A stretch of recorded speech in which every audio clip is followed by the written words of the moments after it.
Виктор Наси. Привет! Сегодня видео отдельно проклятую идеологии. Nazbol. ¿Por qué estás hablando ruso, Kuxmo? Porque estoy practicando para cuando vaya a Ekaterimburgo y conozca a mi futura esposa, una veinteañera alta de carácter dominante. Seguro que habrá una por allá. No es la skin, gente, es el servidor, yo tengo fe. Volviendo al tema del video, ¿qué es Nazbol? Nazbol es la forma corta de decir nacionalbolchevismo, que es una ideología marxista-leninista, autoritaria, ultranacionalista y sumamente conservadora. Odio a los Power Rangers. Pero al que más odio es al negro.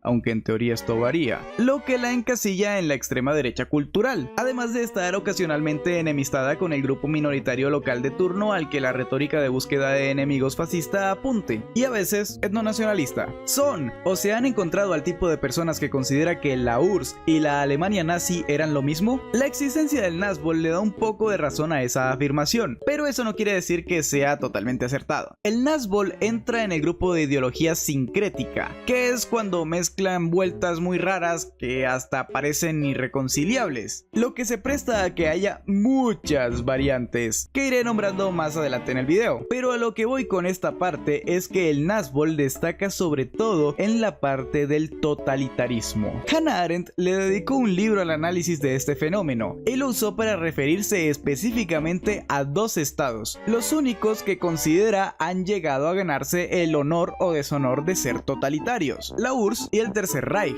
En primer lugar, definamos qué es el totalitarismo. De forma simplificada, totalitarismo es una condición que alcanza un estado entendido como ese leviatán hobbesiano, cuando se mueve hacia una misma dirección, logrando que, metafóricamente, cada parte que lo integra, desde la población hasta las instituciones, sea un engranaje en una maquinaria que busca un objetivo, y en caso de estos dos países, a la aniquilación de un enemigo común. Para los nazis, ese totalitarismo iría desde la noche de los cristales rotos hasta la derrota del régimen en 1945, y para la URSS sería desde el inicio de las purgas a la oposición a Stalin dentro del Partido Comunista y la sociedad soviética hasta el inicio de la Gran Guerra Patria, o sea, su incorporación a la Segunda Guerra Mundial. El totalitarismo no se repitió en lo que Arendt estuvo viva, así que menos mal que después de las cosas turbias que hicieron con los judíos, ella era judía, no llegó a coexistir en la misma época en que los Jemeres Rojos hicieron cosas igualmente turbias en Camboya. Y es que el totalitarismo va de la mano con el autoritarismo, su versión descafeinada, la presente en el Nazbol. Por lo que entiendo que hay quienes consideran que tanto nazis como soviéticos eran lo mismo. Ya aclarada la confusión, el Nazbol tuvo su origen en la Alemania de entreguerras, y no fue algo que surgiera de dos randoms por ahí y ya, pues, al igual que el fascismo, tuvo unas condiciones para que surgiera que, por fortuna o por desgracia, se cumplieron en esos tiempos convulsos de Europa después de la Primera Guerra Mundial. Desde las alas más extremistas de los partidos comunista y socialdemócrata alemanes hasta conservadores bolcheviques desertores del movimiento blanco en Rusia, se fue forjando la idea del nacionalbolchevismo en torno a los conceptos de ultranacionalismo, socialismo y fascismo. Ahora, hay otra confusión que debo aclarar aquí. El Nazbol no es lo mismo que el comunismo nacional, pues el segundo, antes que ser fascistas socialistas, es comunistas nacionalistas, y es importante tener en cuenta la diferencia entre fascismo y comunismo / socialismo. Sí, perdón, estoy usando como sinónimos esas dos palabras, para no tener una embolia al intentar identificar todas estas ideologías con nombres parecidos. De ahí a que trajera a cuento a los que dicen que Alemania nazi y la URSS eran lo mismo, porque si partes de esa premisa, entonces prácticamente solo estamos hablando de tipos de fascismo / comunismo, así como si las disidencias sexuales solo fueran tipos de gay.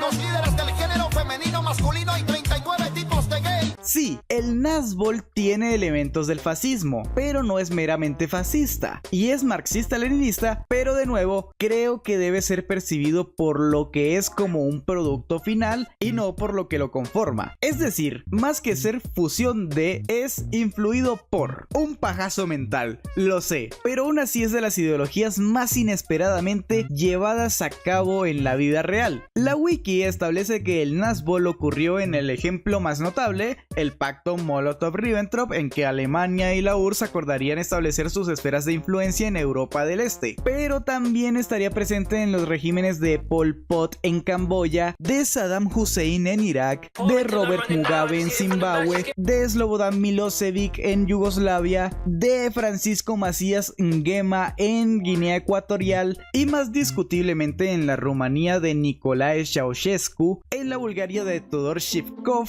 en la China de Xi Jinping y en toda la existencia de la República Democrática Popular de Corea. Ninguno de los anteriores ejemplos se proclamó como un régimen Nazgûl, pero volviendo a la verdadera esencia de esta ideología, se trata de estar influido por más que de ser. Las variantes del Nazgûl funcionan parecido a las del fascismo, pues la mayor diferencia entre estas suele ser el contexto en que se gestaron, habiendo un italiano bombachismo, el indio boceísmo, una versión contemporánea con el alt-right, la versión rusa de la Guerra Fría con el limonovismo, la versión rusa del siglo XXI, hay una variante que es el maoísmo nazi, está la versión francesa, la versión yankee, la versión polaca, y ya hay otras que se enfocan más en algunas características que otras, como el paetelismo, que es más antifa, pero no por ello deja de ser ultranacionalista, el firiartismo, que es más ultranacionalista y comunista, pero no rechaza tanto al fascismo como el anterior. Hay una versión china que le tiene especial tirria a los uigures, el pensamiento de Chen Quanguo, y así se pronuncia así, yo no sé pronunciar nombres chinos, y es la principal razón para considerar al régimen de Xi Jinping Nazgûl. Todavía faltan variantes, pero esas ya no tienen definición en la wiki y son trabajo en proceso. Se podría decir que el Nazgûl está presente en cualquier estado autoritario con un control desde moderado hasta total sobre la economía nacional, así como que coquetee con las retóricas fascistas de buscarse enemigos para bien llevar a cabo medidas ultranacionalistas de asimilación o directamente limpiezas étnicas, y que no brillen por ser bastiones del progresismo cultural precisamente. Cumplido esto, desde monarquías, espero que un cangrejo no nos encuentre.